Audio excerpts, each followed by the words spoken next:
मुख्यमंत्री आणि गिरीश भाऊ आणि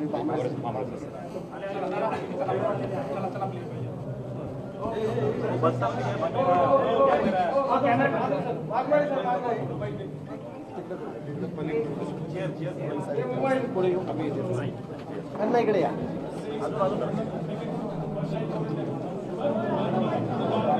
फॅन बंद करा फॅन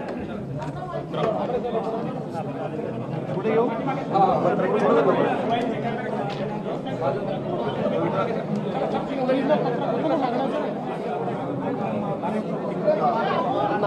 थोडं पुढे यावं लागेल थोडं पुढे हो पुढे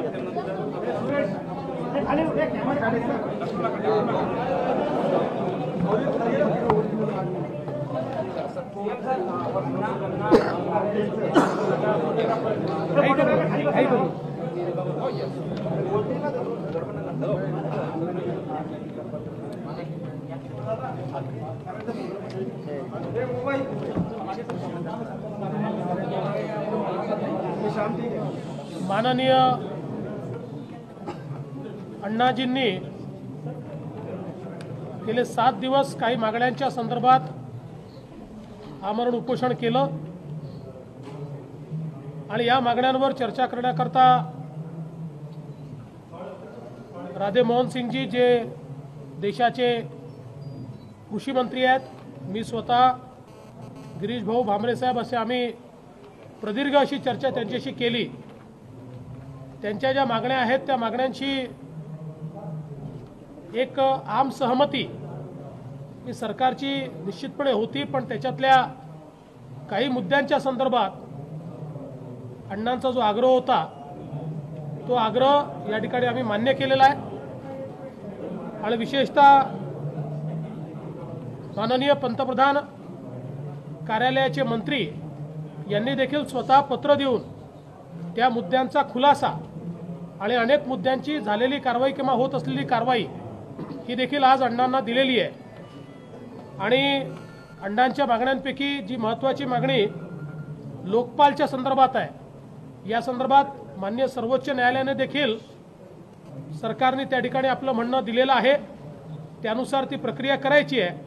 आणि या संदर्भात प्राईम मिनिस्टर ऑफिसचे मंत्री यांनी दिलेल्या पत्रात स्पष्टपणे नमूद केलं आहे की त्या संदर्भातली बैठक जी आहे सर्च कमिटीची ही 13/2/2019 रोजी आयोजित करण्यात आलेली आहे। त्यामुळे आता या संदर्भात सर्वोच्च न्यायालयाच्या निर्देशानुसार पुढची सगळी कारवाई ही वेळेत पूर्ण होईल हे या ठिकाणी आम्ही त्यांना दिलेलं आहे। लोकायुक्ताच्या संदर्भात अण्णांचा असा आग्रह होता की महाराष्ट्रामध्ये लोकायुक्ताचा नवीन कायदा तयार केला पाहिजे आणि याकरता जॉईंट ड्राफ्टिंग कमिटी तयार केली पाहिजे आणि त्या कमिटीने त्यात अण्णा देखील नावं सुचवतील, त्या नावानुसार अण्णांची नावं सरकारची नावं अशा जॉईंट कमिटीने या संदर्भातला ड्राफ्ट तयार करावा आणि पुढचं जे अधिवेशन आमचं आहे म्हणजे जे बजेटचं अधिवेशन, कारण आता छोटं अधिवेशन आहे पण बजेटचं अधिवेशन जे आमचं होईल त्या बजेट अधिवेशनामध्ये या संदर्भातला तो जो ड्राफ्ट आहे तो कायद्याच्या स्वरूपानं मांडावा आणि ते देखील सरकारनं मान्य केलं आहे की या संदर्भात जॉईंट ड्राफ्टिंग कमिटी तयार करून आणि त्यानुसार तो ड्राफ्ट तयार करून आणि तो पुढच्या अधिवेशनामध्ये त्या ठिकाणी मांडण्याच्या संदर्भात आम्ही मान्यता दिली आहे। कृषी मूल्य आयोगाच्या संदर्भात अण्णांचं मत असं आहे की त्याला स्वायत्तता असली पाहिजे।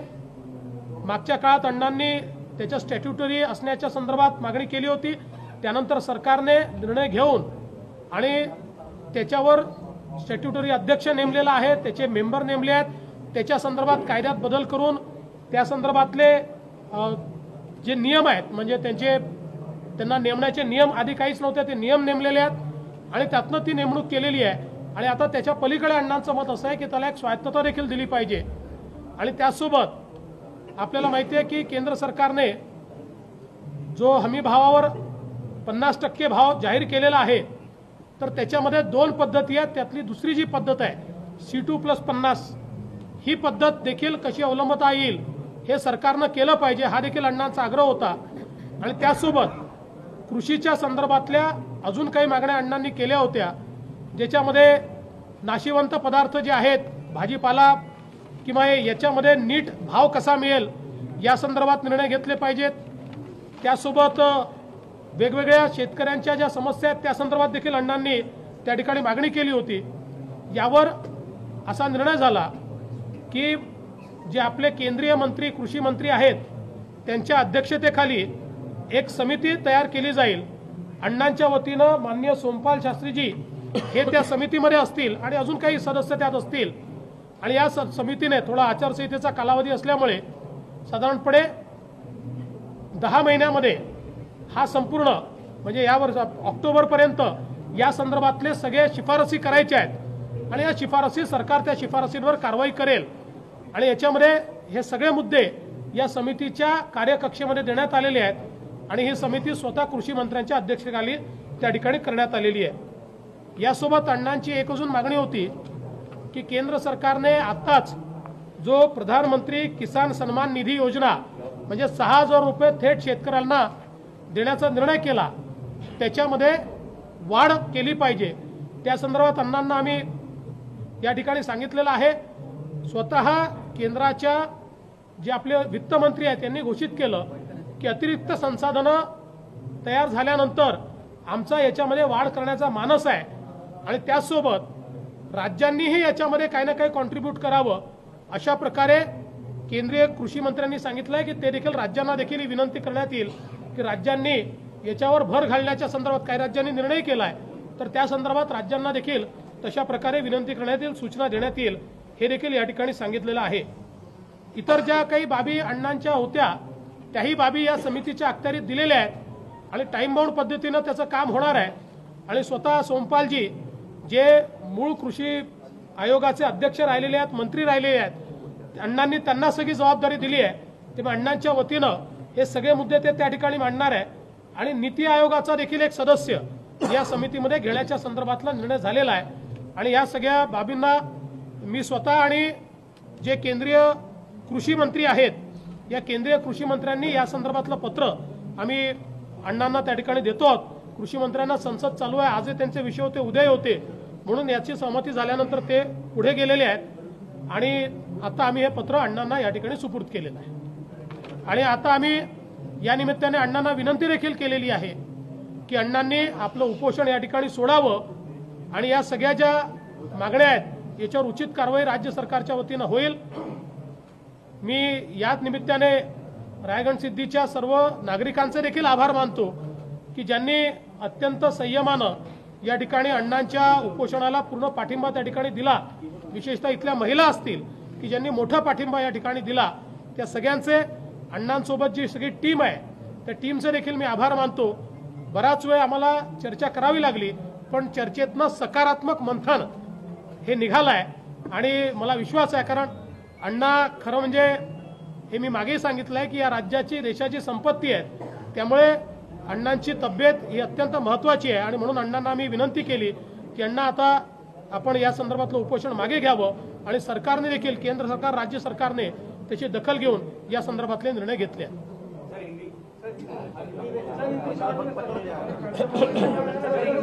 सगळ्यांना देणार आहे पत्र।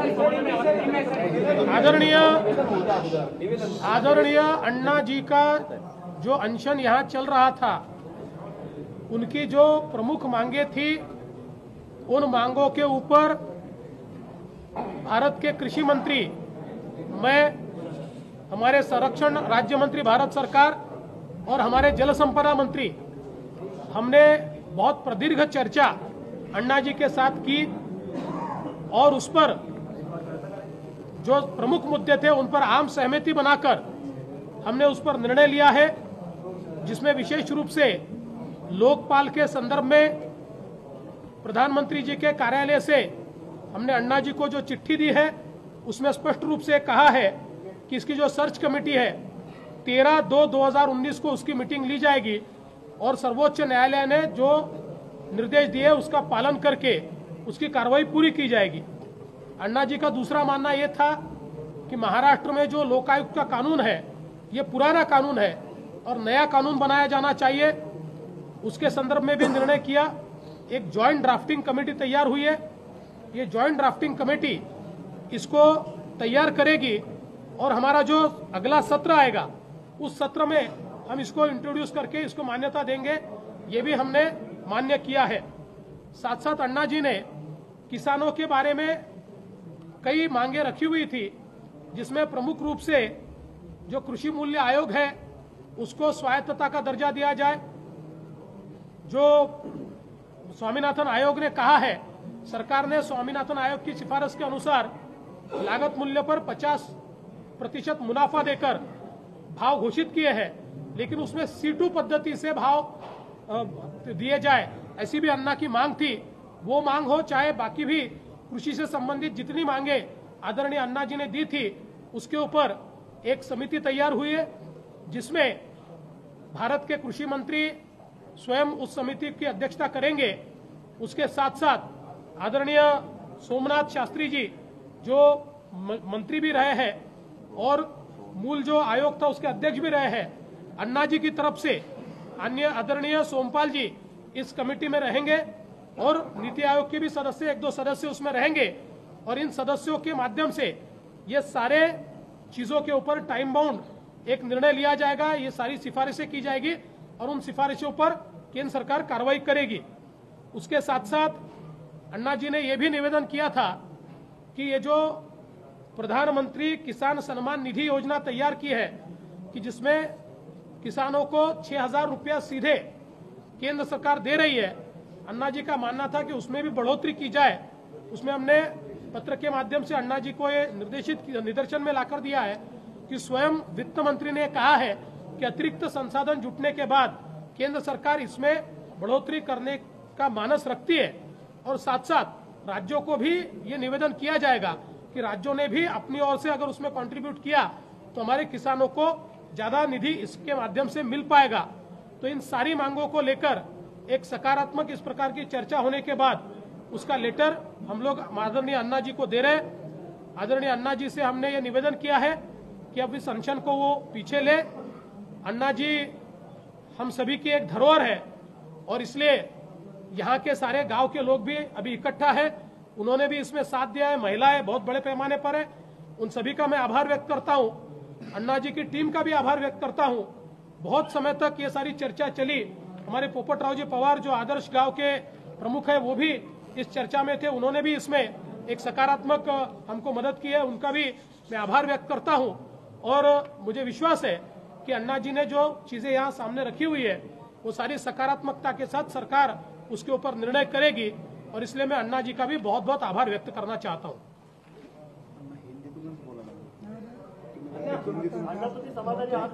डायरेक्ट हिंदीतूनच बोला, थोडं बोलावं लागतं, डायरेक्ट हिंदीतूनच बोला, डायरेक्ट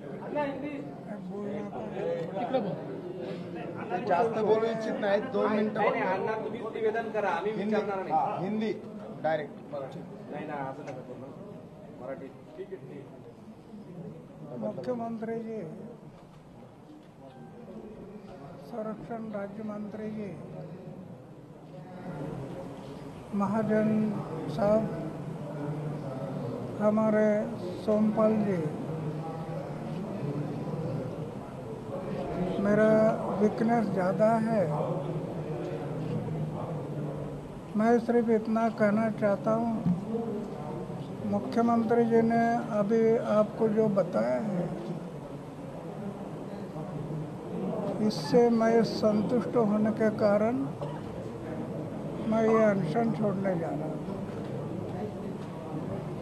कि लोकपाल और लोक आयुक्त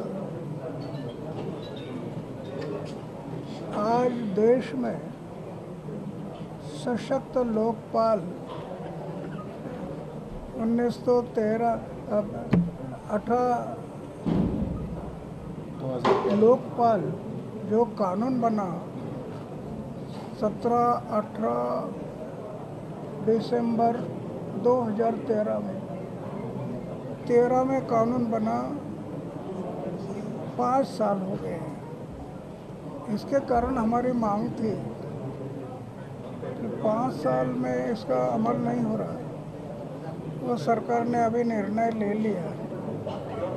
अभी 13 तारीख को जो मीटिंग है इसमें लोकपाल के बारे में डिसीजन होगा और लोक आयुक्त जो है लोक आयुक्त के लिए अभी एक ड्राफ्टिंग कमेटी बनाई है। जॉइंट कमेटी के मीटिंग में वो फाइनल होने के बाद एक लोक आयुक्त कानून बनेगा अगले अधिवेशन में। मुझे विश्वास है कि लोक आयुक्त आज तक देश में किसी राज्यों ने नहीं बनाया। महाराष्ट्र का लोक आयुक्त जो बनने जा रहा है, ये देश को दिशा देने वाला लोक आयुक्त होगा। देश को जिस प्रकार आरटीआई का कानून पहले महाराष्ट्र बना और उसकी दिशा पूरे देश को मिली, ऐसे ही लोक आयुक्त, राज्य के लिए लोक आयुक्त, ये जो महाराष्ट्र में ये लोक आयुक्त कानून बनने जा रहा है, ये देश को नया दिशा देने वाला कानून होगा। और इससे ग्रामीण एरिया में, राज्य में जो करप्शन है उसको बहुत बड़े पैमाने पर ब्रेक लगेगा। किसानों के प्रश्न के बारे में मुख्यमंत्री जी बताए हैं, उसके बारे में कमेटी की है। उसमें मुझे दो बातें महत्वपूर्ण हैं। आज किसानों के खेती माल को सही दाम नहीं मिलता, उसका कई कारण है, लेकिन कृषि मूल्य आयोग, राज्य का कृषि मूल्य आयोग और केंद्र का कृषि मूल्य आयोग ये सशक्त नहीं है। इसके कारण उसमें गड़बड़ी होती है। तो अभी कृषि मूल्य आयोग को स्वायत्तता देने का जो निर्णय है, ये क्रांतिकारी है। कि जैसे चुनाव आयोग है, चुनाव आयोग, ऐसे कृषि मूल्य आयोग ये स्वतंत्र होगा, सरकार का नियंत्रण नहीं होगा। उससे ज़रूर फर्क आएगा, किसानों के खेती को सही दाम मिलेगा, उससे बदलाव आ जाएगा। तो ये कुछ बातें जो आज हुई है, इसमें मैं समाधानी होने के कारण मैं मेरा अनशन अभी छोड़ देता हूँ। ठीक है।